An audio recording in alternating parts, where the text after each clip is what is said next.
Some background information. I'm a 23-year-old male. Good general health, no major problems or past conditions.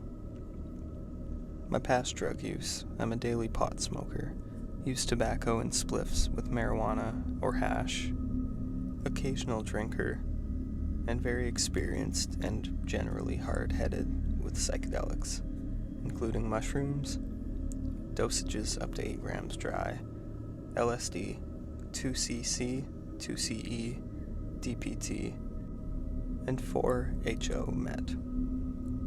I've tried in the past, but do not regularly use cocaine, amphetamine, prescription pills like benzos and opiates, MDMA, MDPV, BK-MDMA, BK-MBDB, salvia, LSA. Now let's dive into this trip report.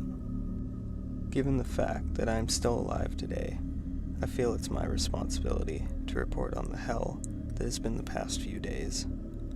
It's my hope that my first-hand experience with this malevolent substance can add to the canon of evidence regarding these incidents, and, hopefully, help our community determine what went wrong. Everything I'm writing is based upon my best recollection, which is severely altered, so please bear with me. As some of you may know, something terribly, horribly toxic was packaged by Hopped RC, sold as 2C-B-FLY, and distributed to an unknown quantity of purchasers around the world in the last 2 weeks. I, unfortunately, was one of the people who received a nice little letter from Denmark containing the faux 2C-B-FLY. Let's call it ChemX. I placed my order on September 28th. I received an email from Mr. Hopt on October 1st, stating that my order would be mailed the same day. On Wednesday, October 7th, I received the envelope in Barcelona, Spain. It went directly into the drawer of my desk and was not touched until Saturday, October 10th. On this day, at approximately 1:45 p.m., I broke out the ChemX and some other recent purchases. The comparatively benign MDAI and JWH 073 in order to confirm their weight. I weighed first the MDAI and JWH 073. I used a milligram scale with a small circular metal tray. After I weighed each substance, I poured the weighed material back into its original bag, tapping the rear of the tray as best I could to remove all the residual powder. Of course, there's always a fine layer of material left behind. Finally, I opened the bag of 1,000 milligrams of ChemX and began to pour it into the tray. The first thing that struck me was the immense volume that such a weight occupied. In comparison with the previous substances, each of whose 1,000 milligrams easily fit in the scales tray, the ChemX was extremely fluffy. It was much fluffier than any other 2Cs I've been in contact with as well. In addition, it was a fine powder, but with small clumps throughout the bag. I could only fit approximately 700 milligrams on the tray at once, so I weighed the bag in 2 goes, 700 milligrams the first time, and the remaining 300 milligrams the second time. The bag weighed perfectly. Mr. Hopt, may God rest his soul, was an honest, if ill-prepared chemical salesman. So, at about 2 p.m., in a moment of heightened ignorance, I wiped all the ChemX residue onto my finger, enough to turn the tip of my index finger white, and lipped it. That is to say, I wiped the material into the inside of my mouth, opposite the lower lip. Additionally, I picked up a small clump of ChemX that had fallen on the table and put it under my tongue. Though I really have no accurate manner of judging it, I believe I may have ingested anywhere from 1 to 5 milligrams of the substance. That's my best estimate, though it may have been more. I really have no idea. At plus an hour and 15, my friend came over to my house. I told him I had lipped some of this material, and I was feeling a bit weird. Not tripping, but feeling like I had a bunch of weird drugs working their way through my system. He noted that I looked a bit fucked up. He suggested that maybe because I had combined residual amounts of MDAI, JWH-073, and Chemex. I agreed and thought nothing more of it. At plus an hour and 45, we smoked a king-size spliff, comprised of approximately a third gram of Moroccan hash and 20 milligrams of Wade JWH-073, evenly distributed through the tobacco of one cigarette. I noticed smoking the joint got me much higher than normal, and I'm a daily marijuana user. I had also previously tested the JWH-073 without experiencing a similar reaction. The feeling was not so much the lazy, heavy stonedness of the Moroccan chocolate, nor the spacey, dopey high of the JWH, but rather I began losing my train of thought easily, and it was rather difficult to speak. At plus 2 hours, we finished smoking and went to the store to get some food, water, and snacks. When I was in the grocery store, I had no idea what I should be getting, even though it was Saturday and I needed to buy my food for that day and the following, as stores are closed on Monday here. I ended up with an odd assortment of soft beverages and random snack foods. We walked back to my house, and on the way I noticed it felt very off to be walking. There was a feeling in my feet that made every step feel unnatural. Once we made it back to my house, approximately plus 2 hours 30 minutes, the intensity was still approximately the same as it had been since we smoked. I couldn't say I was tripping, but I felt like there were some really weird drugs pulsing through my system. I prepared a pizza from a fresh crust with olive oil, tomato, cheese, bacon, and goat cheese. I put it in the oven, and my friend and I began watching a TV episode in the living room.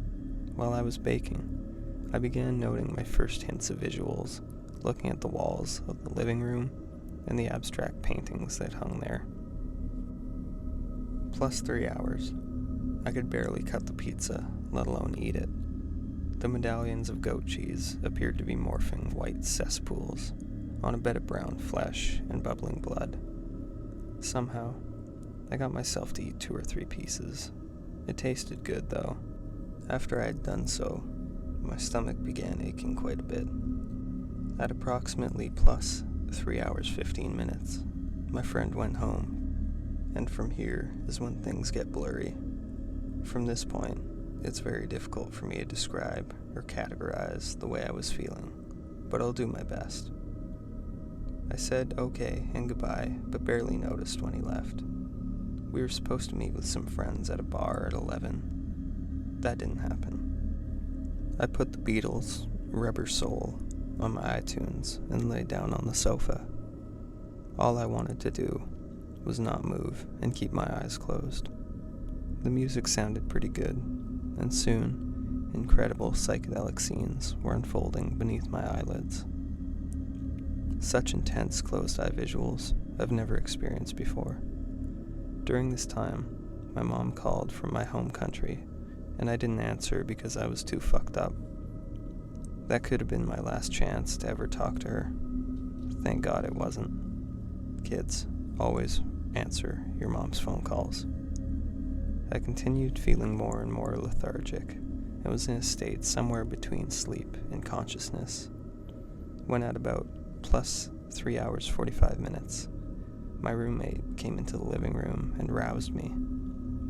He began talking to me in Spanish, and I could barely comprehend what he was saying, let alone start speaking to him. I told him as best I could that last night was rough, and that I wasn't feeling well, and I needed to rest. I must have looked crazy and horribly fucked up. I went into my room and laid down on my bed. The music was still playing, but it sounded really loud, and I couldn't even bring myself to reach over and turn it down. For the next hour, I was in a nearly catatonic state, unable and not wanting to move. Eyes closed the whole time. I couldn't keep them open. However, during this time, effects keep getting worse. Not in a linear manner, but rather in what seemed an exponential manner. It was 23 degrees Celsius, or 74 degrees Fahrenheit, outside, yet I was freezing. I was under all of the covers in my bed, yet I began sweating immensely. I couldn't tell if I was awake or sleeping, conscious or unconscious. It seemed I was somewhere in between the two, and this scared me a bit. At approximately plus 5 hours, I began getting really worried, so I forced myself to sit up. I decided to take a hot shower to see if that would help. It didn't. I was extremely flushed, cold, and perspiring what seemed like gallons of sweat. Mentally, I was a bit delirious, not in a psychedelic, conscious shifting way, but in an uncontrollable, disoriented sort of way. Then at approximately plus 5 hours 15 minutes, I logged online and I searched Google. What came up on Arrowwood made my heart drop when I saw the photo of the exact same bag that was sitting on my desk. I became angry, agitated, and threw the bag and threw some stuff off my desk. A violent reaction like this is not in my character at all.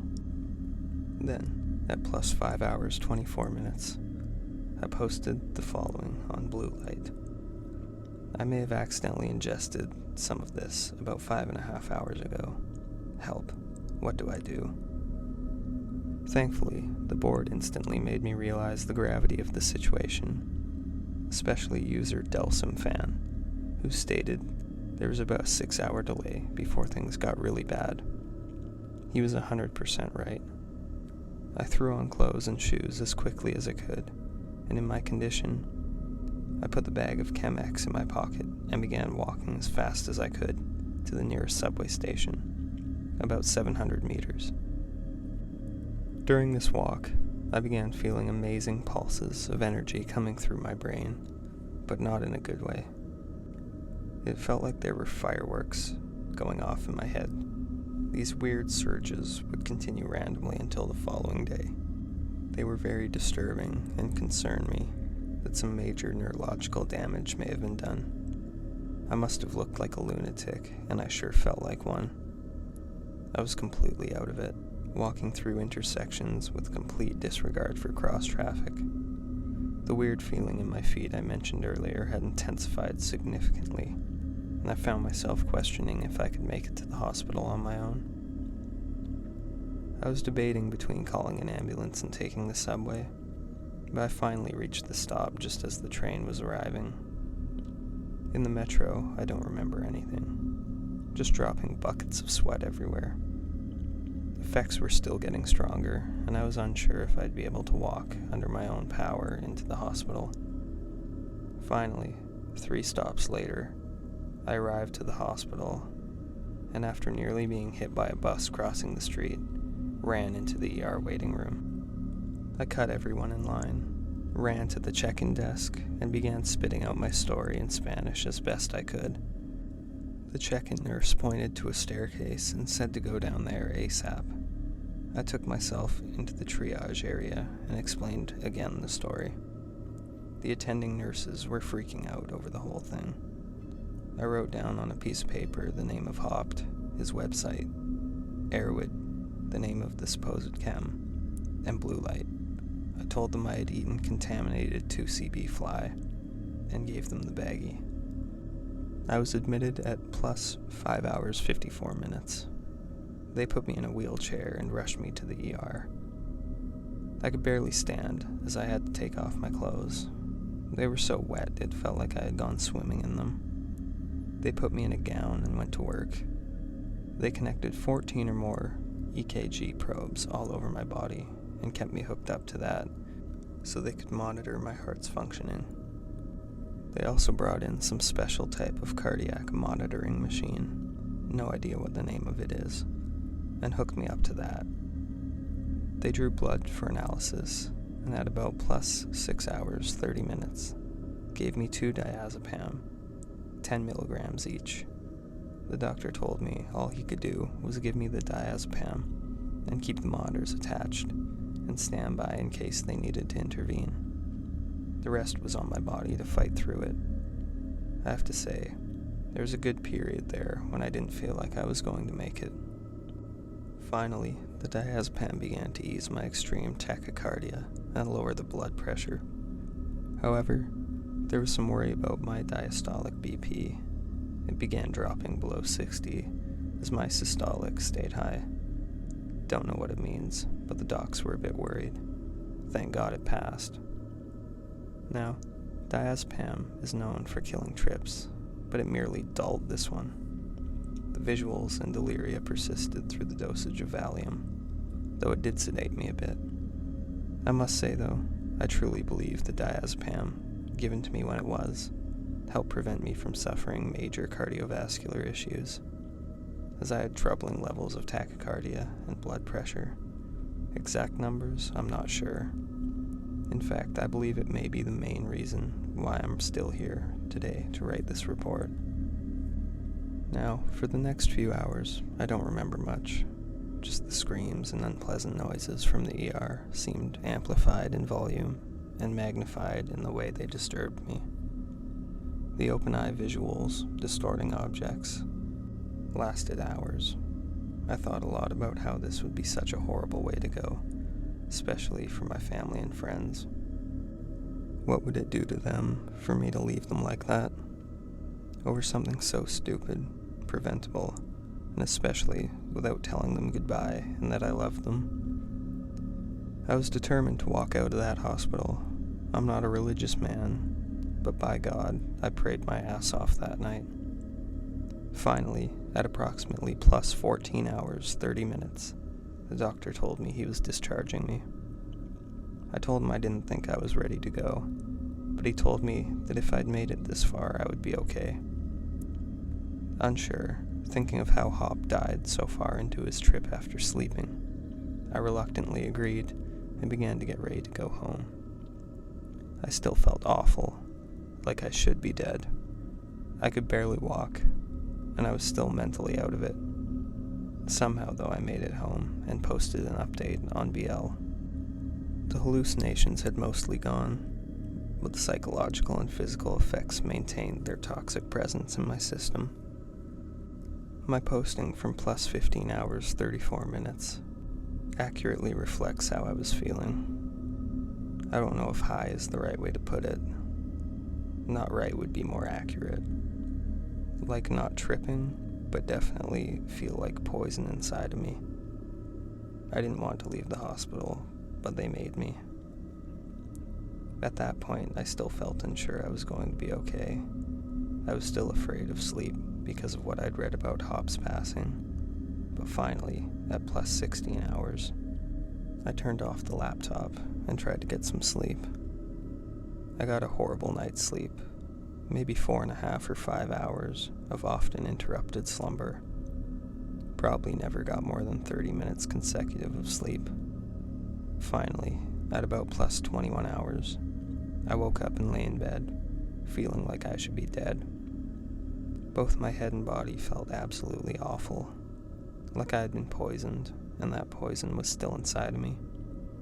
At about plus 21 hours, 30 minutes, still laying in bed, and not feeling any better, I was at a loss of what to do. A little while later, I called my friend Vida Verde, and she told me to come over to her place right away. Since then, I've been under her watchful eye, and she's been the most amazing, wonderful friend and nurse anyone could ask for. At plus 24 hours, she gave me a 1 milligram clonazepam, and that really helped me. The rest of the day I spent feeling not right. I don't know how to explain it. It really is impossible to describe. I didn't feel like myself. I could still feel the chem just marinating in my system, doing bad things. I didn't move from her couch nearly the whole day, and the time just passed by without me noticing. I felt horrible physically. I felt like I shouldn't be here. At plus 34 hours, I took another 1 milligram clonazepam and proceeded to fall asleep on Vida Verde's sofa. I was out within 3 minutes and didn't wake up for almost 11 hours. When I woke up at approximately plus 45 hours, I felt refreshed physically, but my brain still felt odd. Now at nearly plus 50 hours, though, physically feeling stronger, I still don't feel right. I'm sorry I can't be more specific. There's just no way for me to verbalize the way my head feels. Physically, I'm still lethargic and without any motivation to do anything. It's taken me several hours to write this post. I have no appetite. Vita Verde has been giving me bits of food, and I've been eating it, but I have no physical or mental urge to do so.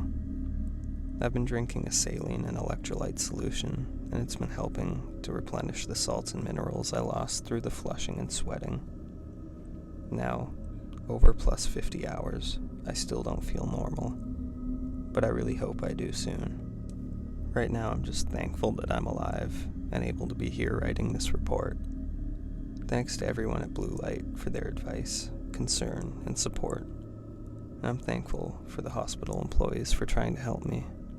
I'm especially thankful for Vita Verde's companionship and support throughout this ordeal. The recovery would have been immensely worse if I had to suffer through it alone. Thanks to everyone, and I hope that this report may contribute in some way to understanding what was in that batch of 2C-B-FLY. This report was posted in 2009 after a batch of what was supposed to be 2C-B-FLY ended up actually being bromo dragonfly. Bromo dragonfly is a far more potent and toxic drug, and this user is very, very lucky to be alive, as some people did unfortunately pass away from this awful mix-up years ago. My condolences go out to the victims' families. Please, everybody, test your drugs.